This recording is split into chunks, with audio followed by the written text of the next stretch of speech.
Hello everyone, this is Robert from Book of Mormon Editions, where we discuss printings, publications, and various editions of the Book of Mormon. This next Book of Mormon that we'll review today answered the question of how to have others read the Book of Mormon in a setting that didn't involve missionaries bringing one to the home. In October 2004, President Gordon B. Hinckley stated in General Conference, quote, "The Book of Mormon was recently included as one of the 20 most influential books ever published in America. We are now joining hands with a commercial publisher to enlarge the distribution of this sacred volume, this second witness of the Lord Jesus Christ." End quote.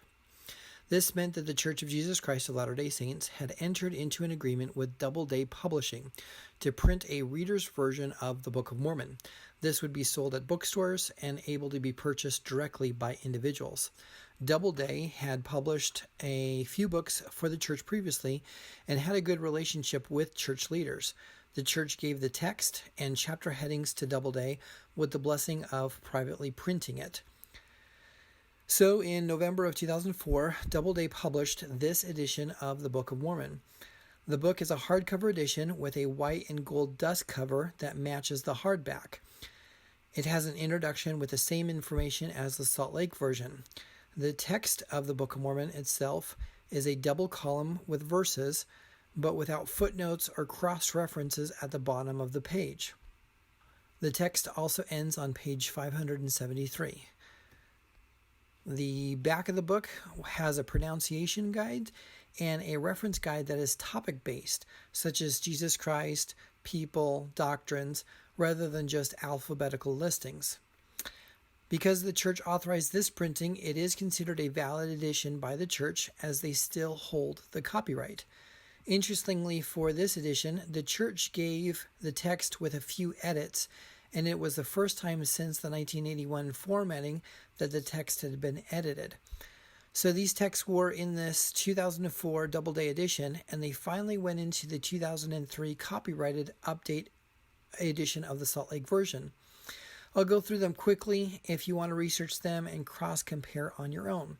Starting with 2 Nephi chapter 29, the heading says, "Many Gentiles will reject the Book of Mormon." The Old Way says, "shall reject." The next one is Alma chapter 1, verse 11, states pled versus pleaded.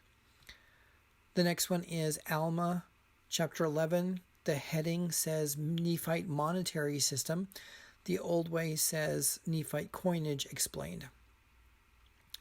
The next one is Alma chapter 12, verse 31. Talks about Adam and Eve, and this one says gods versus capital God, God. The next one is Helaman preface for the book. It says, "and so forth." It seems that the old editions have an ampersand with the letter C, as it was an old school, etc. So it's been updated now. The next one is Helaman chapter 13, verse 17. It says peoples versus peoples is with apostrophe at the end. The next one is Moroni chapter 3, verse 3, and it's an extension of the end parentheses regarding being called to be a priest or a teacher. The background on this was that this was set in the original 1830 text by the typesetter and never changed in the Salt Lake editions until this printing. The RLDS editions have gone back and forth on this edit in their editions over time as well. So we've discussed in other videos that the church has the ability to update vocabulary and make edits as needed. I'm not a critic of this and acknowledge the presence of edits. Professor Royal Skousen has gone through these, and other scholars have agreed that it makes sense to update text as needed, especially if there is an authorized private printing of the Book of Mormon like this one. I think Doubleday did a pretty good job on creating the Book of Mormon that would cater to a non-secular crowd who would want to read the Book of Mormon without getting the missionaries involved. The publishers also created a book that the Salt Lake Church would approve of willingly. Thanks for watching this video. Please subscribe, as I'll post more videos as time permits. If you have a specific or unique edition of the Book of Mormon that you'd like reviewed, please contact me at bomeditions@gmail.com. Best wishes and God bless.